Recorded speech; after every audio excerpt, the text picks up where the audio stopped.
presidentes de la Conferencia Episcopal del Uruguay.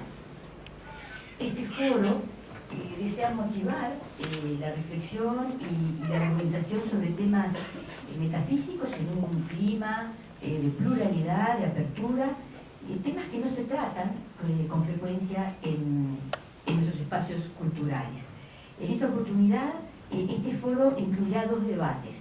El primero sobre Dios oculto en la narrativa, en el día de hoy, y el segundo, que será mañana, sobre el ateísmo como punto de partida. El foro es transmitido en vivo por Facebook de COSSEU, Iglesia Católica Uruguay, y pueden además enviar sus comentarios por @iglesiaui, por el hashtag Foro Dios Cultura. Se habrán dado cuenta que no soy experta en estos temas. Bueno, agradecemos especialmente la presencia a Monseñor Dr. Alberto Sanguinetti, presidente de la Comisión de Cultura y Diálogo con los No Creyentes de la CEU, a los participantes del debate de hoy, Laura Álvarez Olloaga, Hugo Burel, Graciano Pascale y Jaime Clara, y a todos los que nos acompañan, que son muchos. Para comenzar vamos a dar la palabra a Monseñor Alberto Sanguinetti, quien nos expondrá el propósito de este foro. Solo palabras rituales, porque lo que quiero es escucharlos a ellos, así que voy a rezar. No, simplemente, algo ya lo dijo la presentadora, hemos querido poner el tema de Dios, no solamente el tema político, es laicidad o no laicidad, o de espacio, que también tiene que ver, pero sí, no hay cultura sin el tema de Dios, no existe ninguna cultura, aunque sea para combatirlo, o que sea para dioses contra Dios. Entonces, y como hemos tomado este formato de semidebate, por decirlo así, para que haya una pluralidad y un intercambio, y con estas dos, esperamos poderlo seguir los 2 años, ustedes no lo largamos, ustedes nos alientan, porque siempre hacer estas cosas no sabe qué va a pasar. Tomando la literatura como base y mañana más bien filosófico, ¿no? Bueno, ese es el intento, poner el tema, ayudar, poner el tema de Dios como reflexión. No es ni una catequesis ni es una pelea, este tema. Así que muchas gracias a los que a mí no me tenía que agradecer porque yo soy los que lo trabajo, pero igual a los que lo van a hacer, bueno, por supuesto a la comisión yo tengo que hacer porque como te imaginan, todo esto tiene trabajo atrás, ¿no? Nosotros hacemos un día para el otro. Por cierto, a la Fundación en el Banco de la República, que nos concedió este local, que era que queríamos también un local que fuera, bueno, ciudadano de alguna forma, ¿no? Para hacer. Gracias a todos y bueno, disfrutamos. Yo tengo que explicar la dinámica que seguirá este debate, además de presentar a los panelistas. Tanto hoy como mañana se seguirá el siguiente modelo de trabajo. El disertante, que en este caso es la doctora Laura Álvarez Olloaga, realizará una exposición de 20 minutos. El comentarista, que soy el licenciado Hugo Burel, tendrá 10 minutos para exponer y responder a la exposición. Y los otros 2 integrantes del panel, el doctor Graciano Pascal y el licenciado Jaime Clara, plantearán sus comentarios y preguntas y tendrán 3 minutos cada uno para hacerlo. Si se portan bien, le damos 5. Bueno, llegados a este punto, si la moderadora logra que todo esto se cumpla, los integrantes de la mesa tendrán un tiempo para el debate entre ellos y del mismo modo las personas del público podrán hacernos llegar sus preguntas, tenemos todo preparado por escrito y tendremos 15 minutos más para las respuestas de los integrantes del panel. Entonces voy ahora a presentar a quienes nos acompañan hoy. Laura Álvarez Olloaga es abogada, escribana, editora, escritora, comunicadora y docente. Se graduó en la Facultad de Derecho de la Universidad de la República, ha cursado la licenciatura en Letras en Facultad de Humanidades y Ciencias de la Educación de UNELAR y la maestría en Comunicación en la Universidad Católica del Uruguay. Como autora ha publicado 6 novelas y como editora ha participado en la edición de numerosos libros académicos y de ficción. En 2012 dictó en el aula magna de la Comisión Pontificia para América Latina en Roma, presentada por el doctor Guzmán Carriquiri, la conferencia Monseñor Jacinto Vera, primer obispo uruguayo, camino hacia su beatificación y canonización.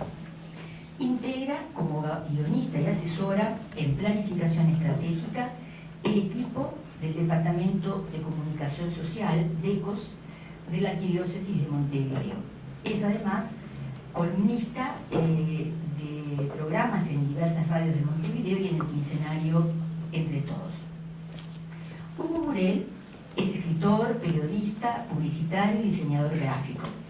Se graduó como licenciado en Letras por el Instituto de Filosofía, Ciencias y Letras, que ha dado nacimiento a la Universidad Católica del Uruguay, y por la Pontificia Universidad Católica de Río Grande do Sul. Ha sido profesor en la Universidad Católica del Uruguay en la carrera de Ciencias de la Comunicación. Como autor ha publicado más de 20 libros de narrativa, novelas y cuentos y 2 ensayos periodísticos. Ha ganado varios premios nacionales e internacionales, entre los que se destacan el Premio Juan Rulfo de Radio Francia Internacional, el 7º Premio Lengua de Trapo de Narrativa, Madrid 2001, el anterior era París 1995, el Premio de Inéditos del Ministerio de Educación y Cultura, Montevideo 1995, y el Premio Bartolomé Hidalgo en el año 2004. En abril de este año, Hugo Burell ingresó como miembro de número a la Academia Nacional de Letras. Graciano Pascale es escritor, periodista y comunicador. Es doctor en Derecho y Ciencias Sociales por la UDELAR, realizó estudios en Ciencias Políticas en la Universidad de Florencia y obtuvo una beca Fulbright para especializarse en temas electorales en la Universidad de California, Santa Bárbara, en 1996. Ha desarrollado una intensa carrera periodística en diversos medios escritos, radiales y televisivos en Uruguay y ha sido corresponsal del diario Excelsior de México. También es autor de libros como La democracia en muletas, Los años sin alma y Assini, una historia uruguaya. Graciano Pascale también ha sido profesor de periodismo en la Universidad Católica del Uruguay y ha participado como expositor sobre periodismo y medios de comunicación en numerosos foros y seminarios tanto en Uruguay como en el exterior. Jaime Clara es periodista, poeta, caricaturista y docente. Se graduó como licenciado en Comunicación Social en la Universidad Católica del Uruguay. Ha publicado libros en los géneros de poesía, ensayo y cuentos.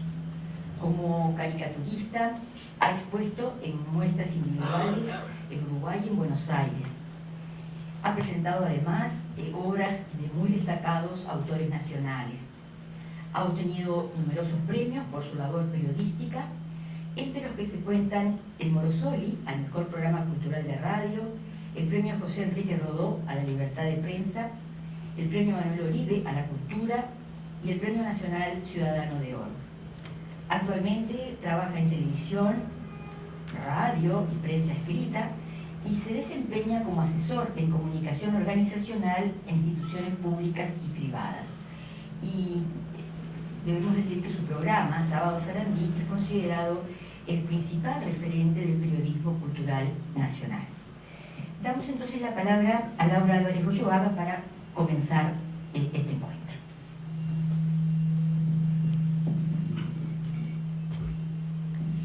Bueno, muy buenas noches a todos. La ponencia que voy a presentar yo se llama Dios oculto en la narrativa. Algunas ideas antropológicas, ideas que nos hablan de la naturaleza del ser humano, funcionan a modo de axioma, es decir, de verdades que no necesitan demostración. Para esta instancia, quiero traer a colación un par de ellas. El hombre es un animal religioso y también un animal narrativo. Samuel Longhorn Clemens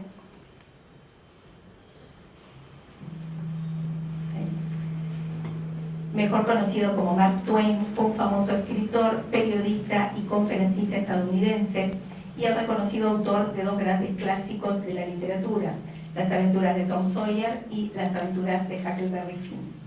Tuvo una vida muy glamorosa, se codió con presidentes, miembros de la realeza y grandes personajes de su época y de la historia, como Henry Ford, Nikola Tesla y Thomas Edison. Se dice que Mark Twain tenía una visión muy aguda para captar los detalles significativos de la realidad que lo rodeaba. Educado en una familia calvinista conservadora, formalmente se definía como presbiteriano, aunque con frecuencia enfocaba esa visión crítica característica suya hacia la Iglesia, reflejándola en escritos polémicos, por decirlo con moderación, muchos de los cuales recién se conocieron después de su muerte. Una cita muy conocida de este autor, tomada de su ensayo satírico del año 1896, titulado The Lowest Animal, el animal más bajo o el animal inferior, podrían ser posibles traducciones, dice lo siguiente: el hombre es un animal religioso, es el único animal religioso. Luego sigue una segunda parte que aún desde el preconcepto que involucra resulta útil a los fines del debate, que agrega: es el único animal que tiene la verdadera religión, muchos de ellos al menos. Es el único animal que ama a su prójimo como a sí mismo y le corta la garganta si su teología no es la correcta. Un comentario entre paréntesis: tristemente esta afirmación de Twain ha demostrado que mantiene su vigencia en pleno siglo XXI, y lo hemos visto con el reciente asesinato televisado a punta de espada de mártires cristianos. Los seres humanos entonces somos animales religiosos. De manera permanente, sin tener conciencia clara de ello, nos estamos planteando profundas preguntas éticas y espirituales. Todos buscamos encontrar explicaciones a las cosas que pasan y un sentido trascendente a nuestra vida. Son preguntas personales, concretas, que nos interpelan, seamos o no creyentes. El pensamiento cristiano se ha enfocado en estos problemas con una tradición que se remonta a más de 2000 años y está inserta en la raíz misma de la civilización occidental. De forma continua consideramos los grandes temas que aborda como estudio la teología. Lo hace un niño cuando se pregunta por qué Dios permitió que su padre falleciera, o el ejecutivo de una institución bancaria cuando resuelve darle o no un crédito a alguien que lo necesita desesperadamente. Todos buscamos respuestas a preguntas que refieren a temas como el amor y la muerte, el sacrificio y la salvación, la creación y el pecado, la resurrección y la gracia. Esta condición inherente a la humanidad nos vuelve aptos para acercarnos a estos dilemas, ponerles nombre, discutir y opinar acerca de ellos. A su vez, si de religión hablamos, el cristianismo es uno de los elementos que en mayor medida ha contribuido a configurar lo que conocemos como civilización occidental, de la cual formamos parte. El paradigma cristiano, sin dudas, ha tenido una gran influencia en la historia de la humanidad. Todas estas son realidades evidentes que no necesitan prueba alguna. Vamos ahora a una segunda cita del novelista, dramaturgo, periodista y biógrafo austríaco Stefan Zweig, apasionado defensor de los valores culturales de Occidente, quien afirmaba que la historia no tiene bastante con los grandes hechos, con las obras magníficas. Siempre se necesita una segunda efectividad. Van juntos el gran hecho y el gran relato, el personaje emocionante y el narrador rebosante de fantasía. La cita ilustra un segundo axioma tan irrebatible como el primero: los seres humanos somos animales narrativos. Estamos narrando las 24 horas del día hacia nuestro interior o hacia quienes nos rodean. Percibimos nuestra vida y nuestro entorno en forma narrativa. El psicólogo cognitivo Jerome Bruner, desde la filosofía de la educación, le pone marco a esta categorización del hombre en su libro La educación, puerta de la cultura. Bruner sostiene que es posible identificar universales en las realidades que el pensamiento narrativo construye, con las cuales el hombre crea significado y da sentido a su vida. A esta categorización del hombre como animal narrativo han recurrido en forma literal muchos autores de ficción, como, para hablar más recientemente, Graham Swift en 1983, Salman Rushdie en el 2010, William Landay en 2012 y Jonathan Gottschall en 2014. Pensemos en la forma en que transmitimos información o contamos a alguien una anécdota. Pensemos en cómo vemos el devenir de nuestra vida. Pensemos en cómo planificamos el futuro. Pensemos en los informes en los que concretizamos las diferentes instancias de nuestro desempeño laboral o formativo. Hasta pensemos en el desorden estilístico del flujo de nuestro pensamiento o nuestros sueños. Siempre estamos narrando. Los seres humanos damos sentido al mundo contando historias sobre el mismo, usando el modo narrativo de construir la realidad. Todo esto deriva de un impulso atávico en el ser humano de escuchar y contar historias. Por algo los niños desarrollan muy pronto lo que se llama la competencia narrativa. Frank Kermode, un teórico de la narración y crítico literario británico, para ilustrar esta afirmación, señala que cuando decimos que un reloj hace tic-tac, le estamos otorgando al ruido una estructura narrativa, porque en la realidad los dos sonidos son físicamente idénticos. El reloj hace tic-tic, no tic-tac.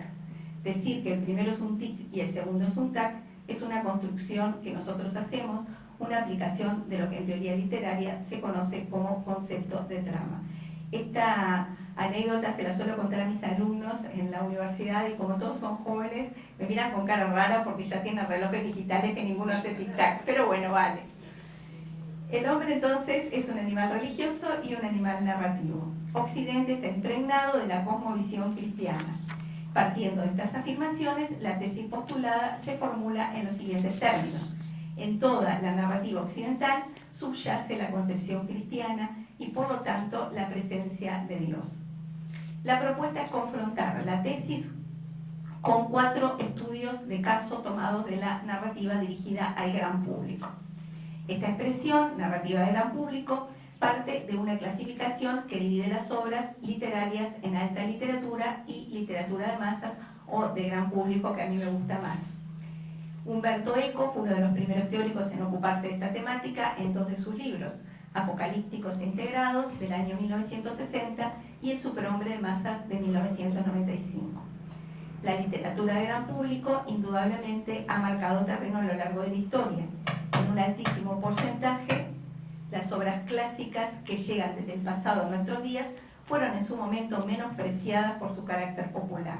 Esto le ocurrió al Quijote de Cervantes, pero también Shakespeare escribía para el gran público y lo mismo podría decirse del famoso escritor francés Victor Hugo. Es muy probable, en mi concepto, que autores como Stephen King o J.K. Rowling integren el panteón de los clásicos del futuro. Un escalón más para acotar el alcance de esta reflexión refiere al concepto de bestseller. La expresión bestseller fue acuñada porque suplía una necesidad para designar un tipo de libros que no necesariamente eran los mejores, sino los preferidos por el gran público. Paralela a ella tenemos la expresión blockbuster, aplicable a películas que alcanzan un gran éxito comercial.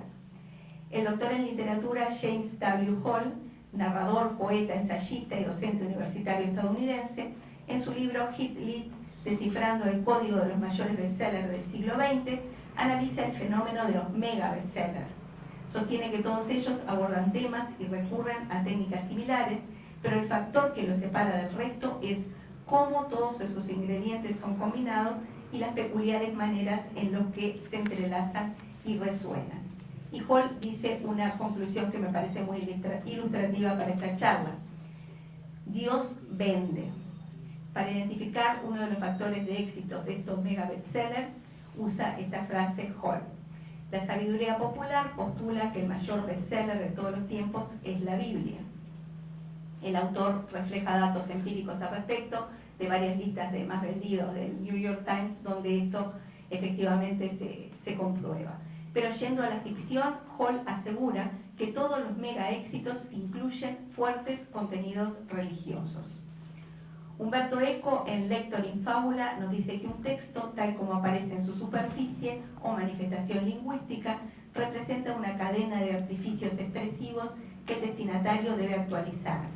Si hablamos de textos escritos, este destinatario es el lector; si audiovisuales, el espectador. En la medida que debe ser actualizado, el texto está incompleto.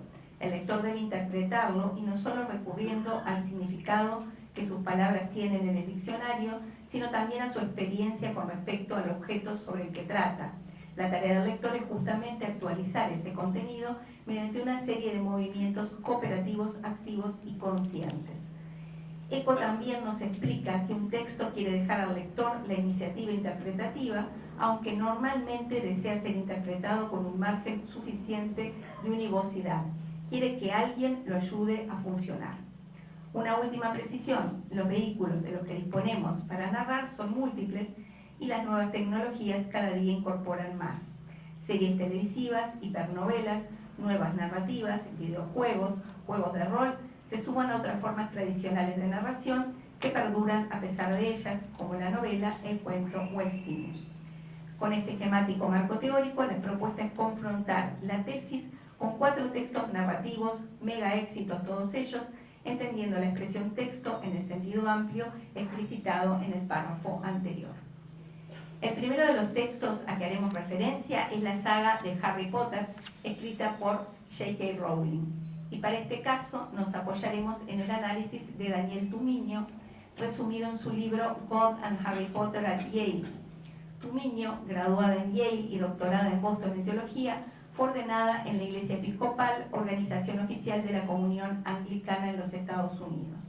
Sostiene la hipótesis de que los libros de Harry Potter resuenan con la cosmovisión cristiana, pero en forma frecuente estas resonancias aparecen por vías inesperadas.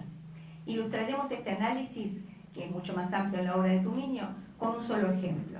Una de las preguntas que ella plantea es si existe en la saga de Harry Potter una figura que aparezca como representación del Dios cristiano.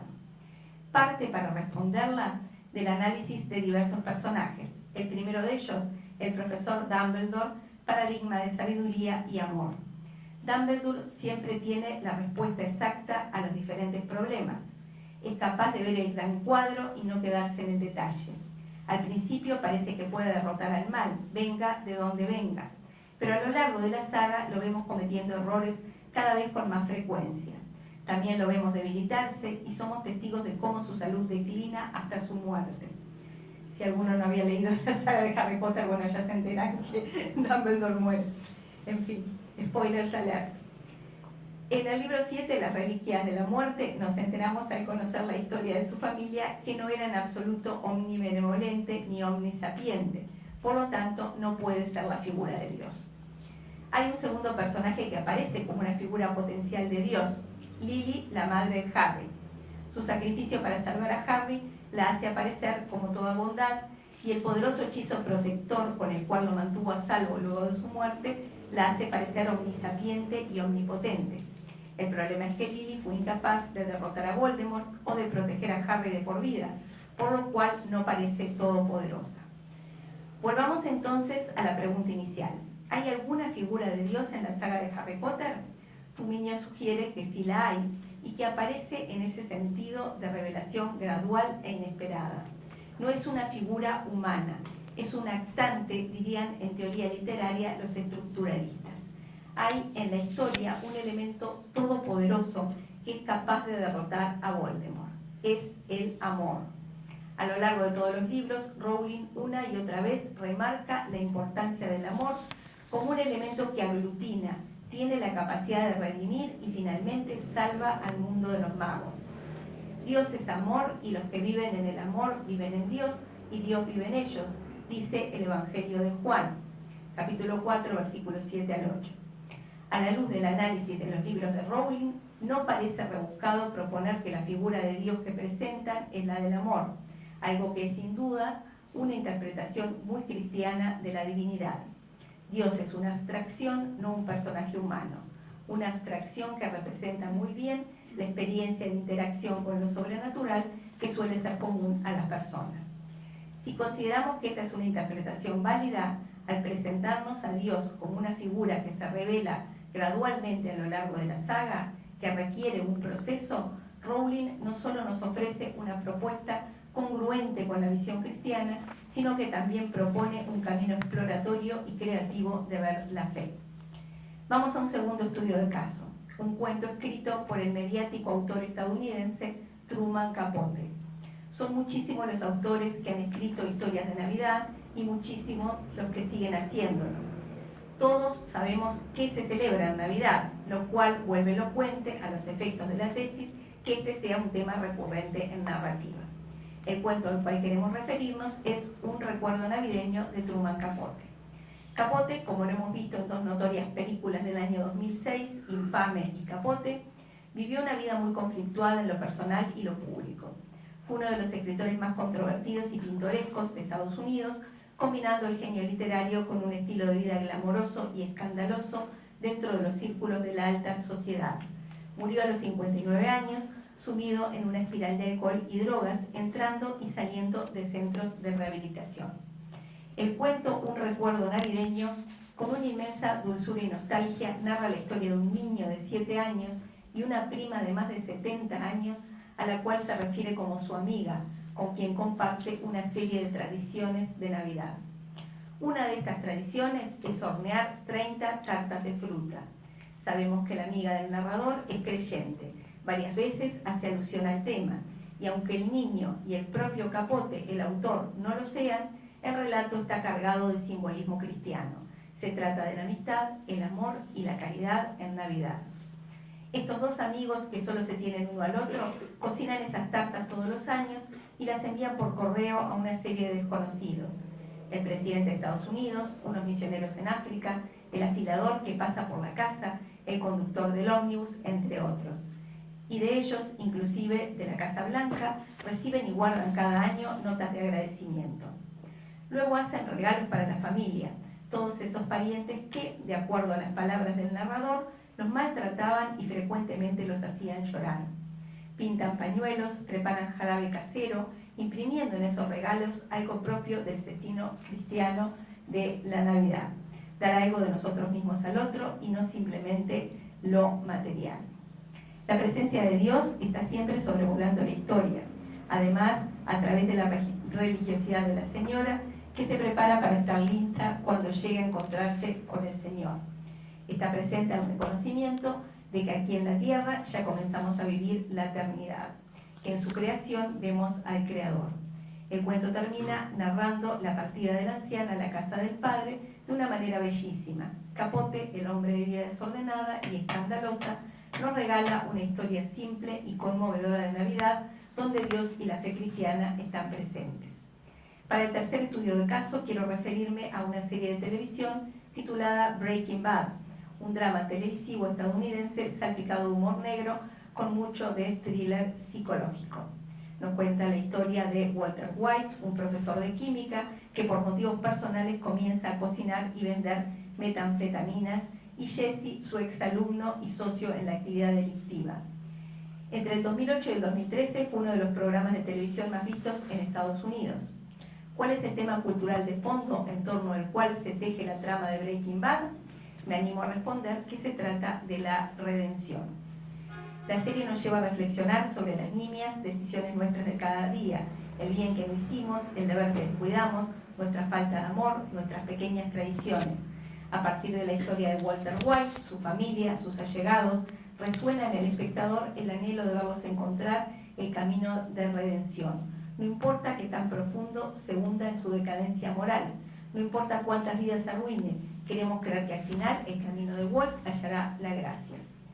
La serie aparece como uno de los dramas éticos más complejos de la televisión, que explora de manera magistral y creativa temas tan actuales y relevantes en nuestra vida como pueden ser el pecado, la culpa, el perdón, la condenación y la redención.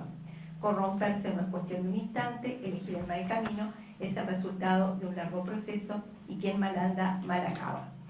Todo desorden en los afectos lleva en sí mismo su pena, nos dice San Agustín en las Confesiones, una reflexión perfectamente ajustada a la historia que nos narra Breaking Bad. Y el último estudio de caso es la premiada película La La Land. Cuenta la historia de Mia, una aspirante actriz que trabaja en una cafetería en los estudios de Hollywood, entre audiciones, y Sebastián, un músico de jazz que se mantiene tocando en fiestas y bares mientras ahorra para instalar su propio club. Se conocen, se enamoran, pero a medida que alcanzan la posibilidad de convertir sus sueños en realidad, su historia de amor se ve amenazada por las circunstancias. Ambos son reflejos de una generación donde la esperanza parece cimentarse en los logros profesionales y materiales. Por ese motivo, en La La Land, nos invita a meditar acerca de cuál es el sueño por el cual vale la pena darlo todo y cuál aquel que debemos sacrificar. Dos protagonistas únicos que representan a todo un colectivo de soñadores nos enseñan que no podemos tenerlo todo, que a veces tenemos que tomar opciones y enfrentar las consecuencias de esas decisiones. Nos ayudan a descubrir dónde está el camino de la felicidad verdadera, advirtiéndonos el costo de preferir los sueños antes que el amor. Para hacer el paralelismo más concreto con la visión cristiana, se ha dicho que esta película es como una adaptación actual a un cuento clásico de O. Henry, El regalo de los Reyes Magos, que ya por su propio título da la pauta de por dónde viene la referencia a lo cristiano. En este caso es una joven pareja de enamorados llamados Delia y Jim, que sacrifican lo más valioso que tenían para regalarse uno al otro, presentes que ya cuando lo hacen carecen de valor material, pero constituyen la prueba más explícita del amor que se tiene. En La La Land, la referencia a lo cristiano no es explícita, pero está presente. Sebastián y Mia podrían haber sido Delia y Jim en una sociedad que nos alecciona a defender en primer término, cueste lo que cueste, nuestros derechos y aspiraciones. Aquí tenemos una refrescante falta de egoísmo y una innegable capacidad de sacrificio, anteponiendo sueños y aspiraciones del otro por encima de los propios. A modo de conclusión, en los 4 estudios de caso analizados, todas narrativas recientes de alto impacto, ninguna de ellas orientada al público confesional como target primario, la cosmovisión cristiana surge a texto expreso o bien resulta evidente a partir de un análisis primario. Esta cosmovisión cristiana, a su vez, se define necesariamente a partir de la concepción de Dios que le es constitutiva. En alguna de las referidas producciones, la mención a Dios y el cristianismo es directa, en otras aparece de manera subyacente. Dado que los textos analizados no revisten una intención pedagógica, Dios aparece oculto en la narrativa. Para su afirmación o negación, Dios está presente en todas como punto de partida.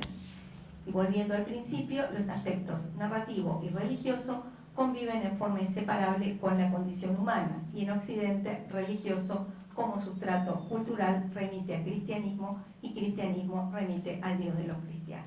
Muchas gracias.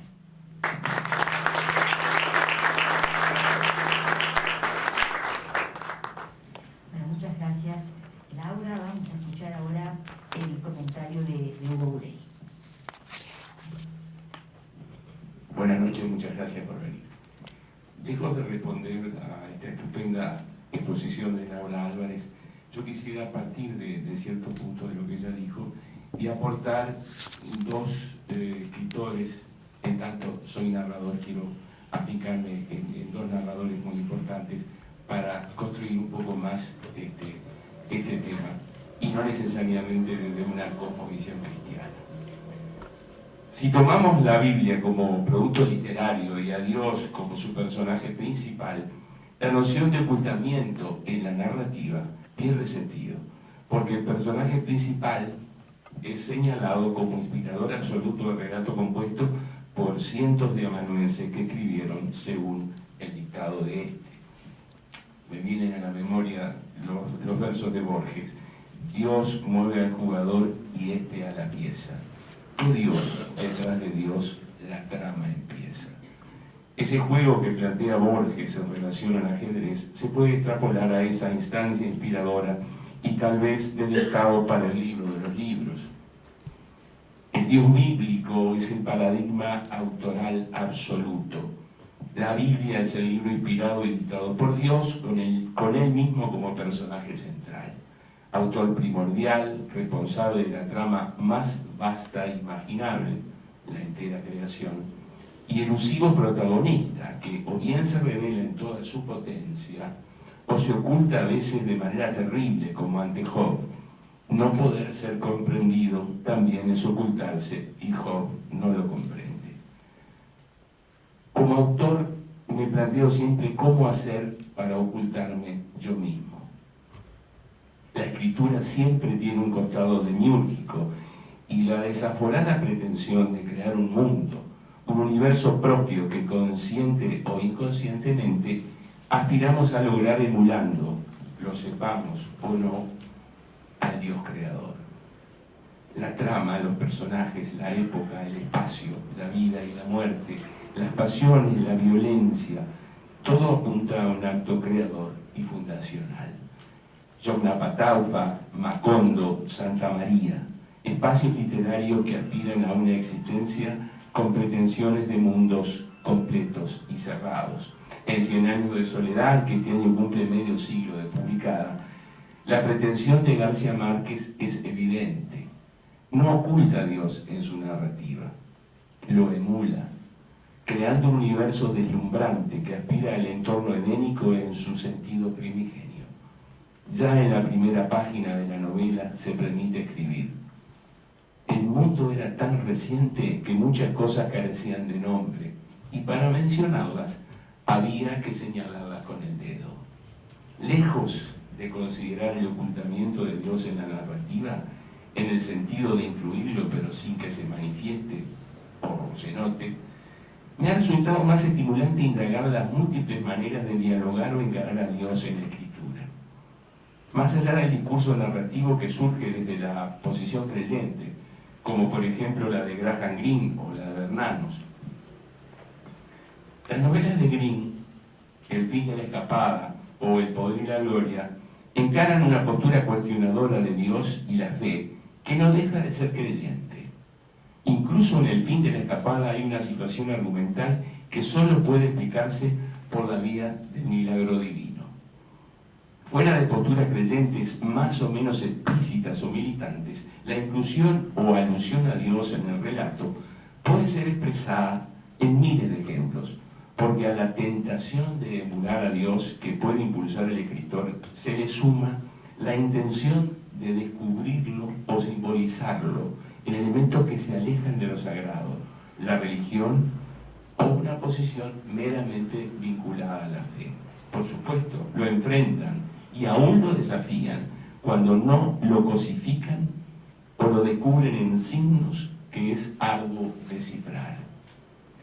Para ilustrar esto, en esta breve intervención, voy a valerme de dos textos de autores tan distantes como Patricia Highsmith y Jorge Luis Borges.